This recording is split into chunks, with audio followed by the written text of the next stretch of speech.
Good day. Today we will be looking at November 22, paper 1, question 2. So if we take a look at this question, it says the first term of a geometric series is 14 and the sixth term is 448. The first question says calculate the value of the constant ratio r. So it's very important that we remember what the formula for a geometric pattern. And it's vital that you know the general term sequence. In the previous video, which was June 2023, I revised geometric patterns. In this video, I'm not going to go into too much depth of it, but I am going to just revise the general terms. So what do we know about a geometric pattern? We know that the general term is Tn is equal to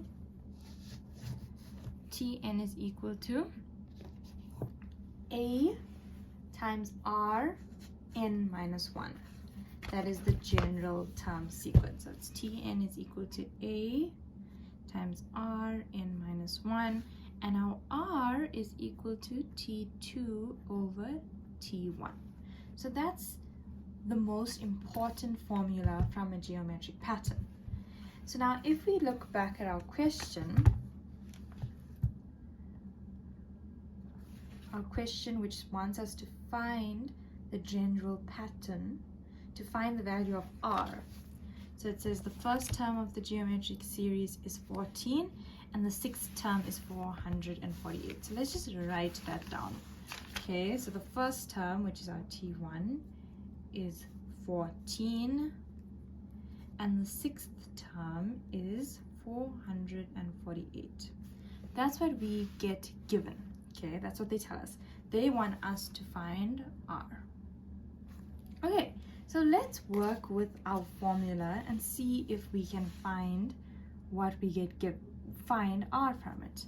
So T6, we know the value of T6, and we can and we know A.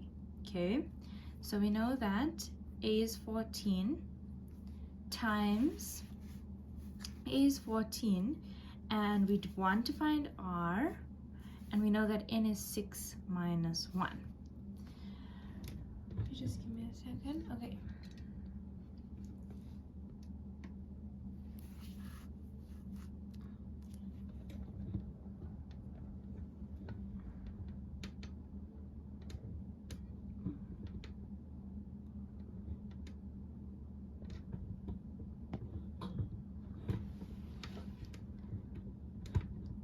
Okay, I just wanted to focus. Okay, there we go.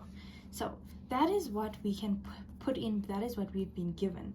And we know the value of T6. T6 is 448, which is equal to 14 times R. 6 minus 1 is 5. And now we can solve for R. So I'm going to divide both sides by 14. Calculator. So 448 divided by 14, that gives me 32. So R5 is equal to 32. And now we can use our root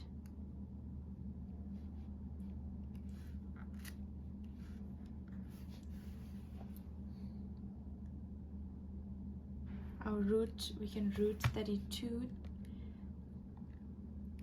5 times 32. R is therefore equal to 2. Okay, so for this question, marks are awarded only if you have the correct mark. It's only a 2-mark question, but you don't get partial working out marks for the statement if you do not have the answer correct. But it is 2 marks in total. Okay, so let us take a look at the next question now. All of the questions in 2.1 are related. Okay, so 2.1.2 says determine the number of consecutive terms that must be added to the first 6 terms of the series in order to obtain a sum of 114,674. Okay, so looking at that now, we know that we are working with what? What formula do we require to know? We require to know the sum of terms in a geometric series. So the sum of terms in a geometric series, Sn is equal to A brackets Rn minus 1 over R minus 1. That is the sum of formula that you must know. Okay, and what they tell us in the question is that they want us to determine the number, so an n, of the number of consecutive terms that must be added to 6 in order to obtain, so something Tn plus the number of terms to be added to the first 6 terms, so T1, 2, 3, 4, 5, 6. So what number of terms must be added to the first 6 terms to give us 114,764? So we have T1, T2, T3, T4, T5, T6 all being added, but we don't know how many more need to be added to achieve this number of 114,764. This is what we need to discover. How many more terms need to be added to give us that value? Okay, I hope you understand what the question is asking us. So what we're going to do here is, firstly, we're going to, we now have our Tn. Okay, Tn is equal to 14. We know R now is 2, n minus 1. Okay, so we know that. We can now basically use our sum of formula to determine how many terms in total are equal to this value that we were given. So Sn is equal to 14. We know that R is 2n minus 1 over 2 minus 1. We want n, the number of terms that are equal to 114,764. Okay, so let's solve. 14, 2n minus 1 all over 1, so it's just over 1. We can now divide by 14 on both sides, because it's all over 1. So let's divide by 14 on this side, divide by 14. 114,764 divided by 14. We get 8. Oh, the value is 114. I made an error here. 674. 674. Okay. So 114 divided by 674. And the reason that I know that is because I have to the power of n. So I can't have a term that has decimals in it. Okay, so it's 891 is equal to 2n minus 1. And take the 1 to the other side. 8,192 is equal to 2n. Now, how are we going to find n? I hope you remember how to use log. Okay, let's use log. Shift.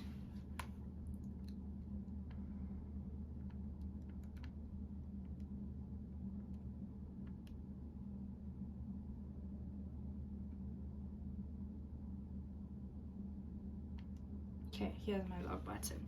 Here we go. And then we put n is equal to log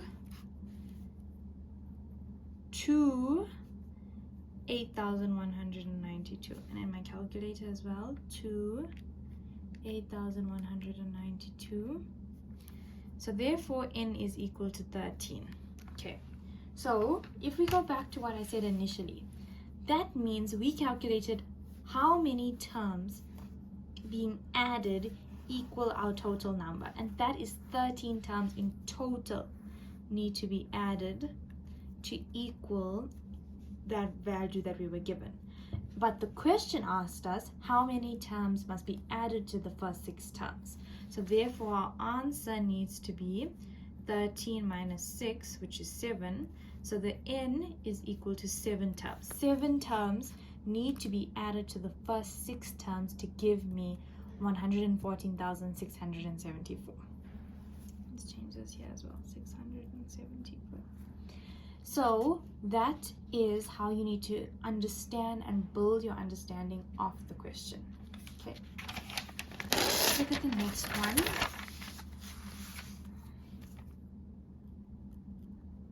(2.1.3). Okay, it says if the first term, we're looking here, if the first term of another series, we're working with a different series, is 448, so that is the first term, but their 6th term is 14, so it's basically the opposite of what we had here. Calculate the sum to infinity of this new series. Once again, you need to know your sum to infinity formula, but let's just write out what we were given. So here, first term is 448 and T6 is 14. So we can use our concepts from before to find our value of R, where I know that T6, what the value of T6 is, I know the value of A, I want R n minus 1. So T6 is 14, A is 448, I want R, I know that n here is 6 minus 1. So 14 is equal to 448 R to the power of 5. Now I'm going to divide both sides by 448 because I want to eliminate R by itself. I want to keep R by itself. So 14 divided by 448, that gives me 1 over 32. So if you can see, previously we had 32, so it's the inverse of what we had previously. Okay.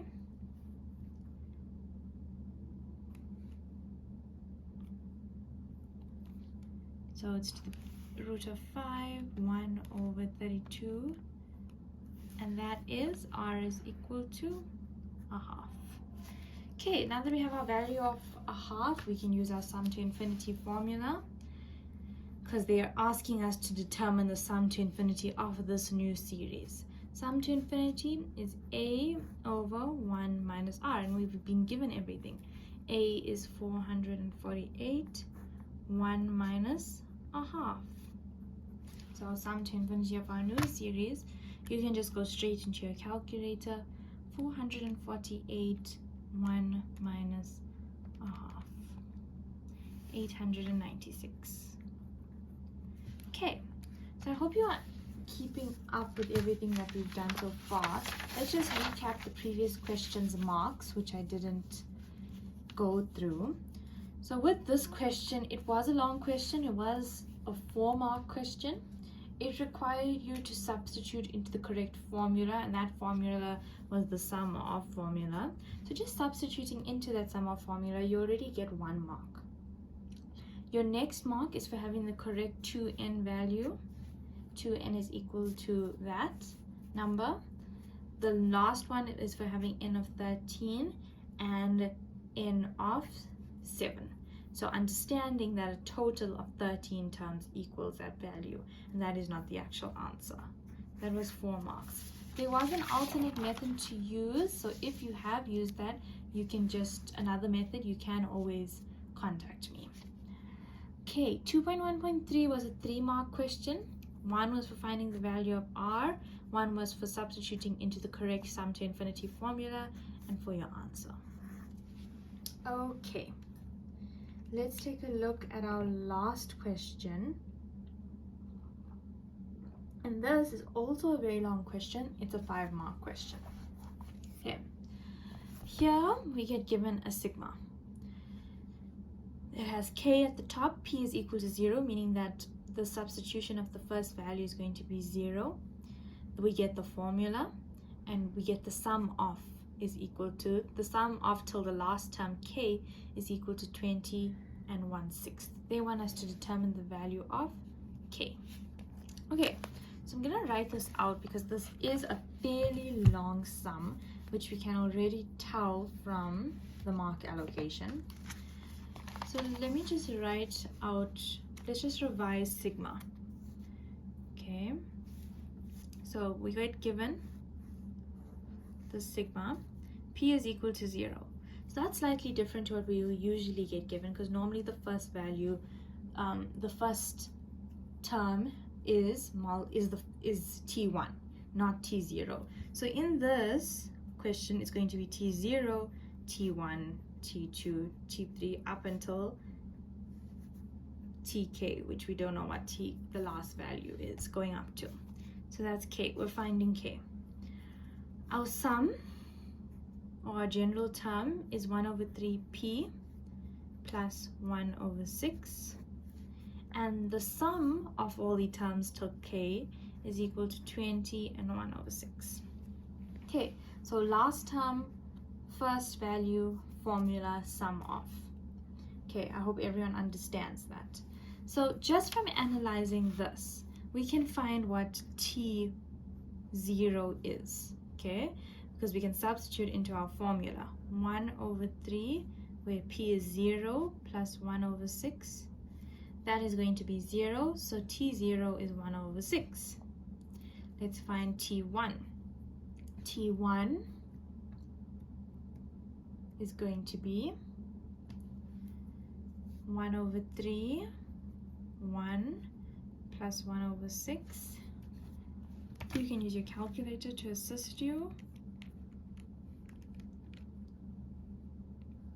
1/2. 1/2 or 3/6. Let's work with 3/6 because it makes more sense in the terms of our pattern. So we have a linear sequence, okay? So what are we going to do next? We want to essentially find n, because we have a sum of number of terms. We want to, what is our formula for the sum of terms in a general sequence? Let's revise that. The sum of terms in a general pattern, Sn, is equal to n/2 2a plus n minus 1d. Okay, so we have the sum of, the total is equal to 20, 1/6. We want to find n, how many number of terms, which is the k, is equal to 20 and 1/6. We just discovered a, we need d. D is the last thing that we need before we can find n.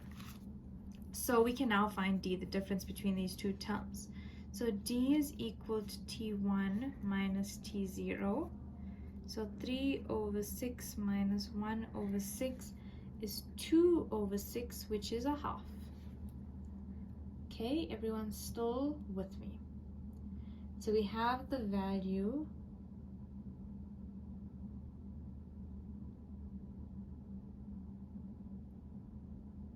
one-third. 2/6 is actually 1/3. I'm just checking my calculation here. Okay, so 1/3 is our d value. So we have a, here's a, and we have d, 1/3. Okay, now that we have those, we can now substitute. So I'm going to put this aside, and we're going to work with our formula to find the value of n. It's important to remember now that when we find n, this formula works with t1 being the first term. So our value of k is actually n minus 1, because with the normal formula you start with t1, but here we're not. It's t1 minus 1, which is t0. So k is actually n minus 1. This is awarded a mark in this question because one must understand that we are now starting with 0 and not the normal 1. So k is n minus 1 because we're starting at p of 0 and not at t1. Okay, so let's just work, but even if you didn't understand or get that concept, that's only one mark that you would lose. Okay, so let's work with Sn. is equal to n over 2, 2a plus n minus 1d, close bracket. So we know that the total value of our sum of is 21 over 6. So let's make that into a fraction, which is 121 over 6. We want to find n. We know that our a from here is 1 over 6.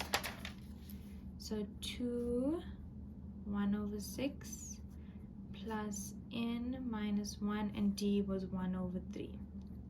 Okay, so work very slowly with this type of question because it's very easy to make calculation errors. Okay, let's keep this. We can cross multiply here. Okay, let's not cross multiply yet because that can confuse you. Let's just work out first what's in our brackets. So we've got 121 over 6 is equal to n over 2. 2 times 1 over 6, 1 over 3. Let's multiply in here. We're going to have plus 1 over 3n minus 1 over 3.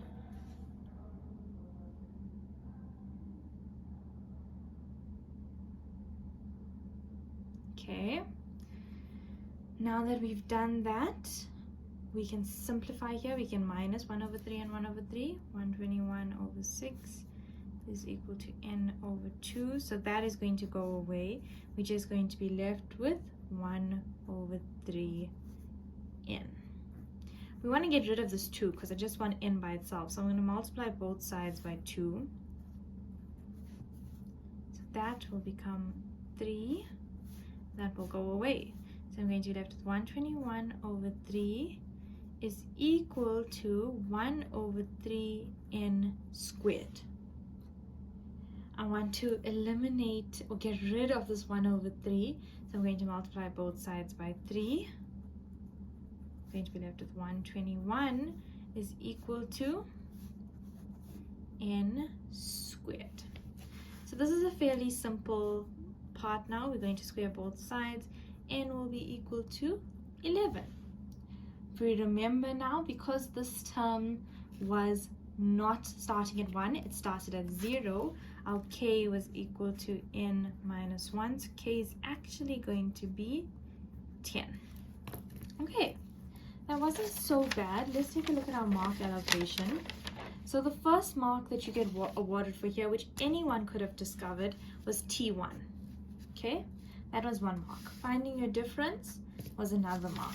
Substituting into the sum of formula was 3 marks. The value of n was 4. And finding out k was another mark for 5 marks. So even if you didn't understand the concept of starting from 0, you would have gotten at least 4 of the 5 marks just by being able to identify that this wasn't a normal sigma, it was a sum of sigma, because the formula equaled to a sum of value. So remember, I want you to always remember that what everything stands for in the sigma, because this isn't given to you in the exam. You must know that this is the first value that you substitute into. This would be your last t term or value, your last term. This is your formula, and if it is equal to something, that is the sum of. Okay, so that was November 22, paper 1, question 2. If you have any questions, you may let me know. Thank you.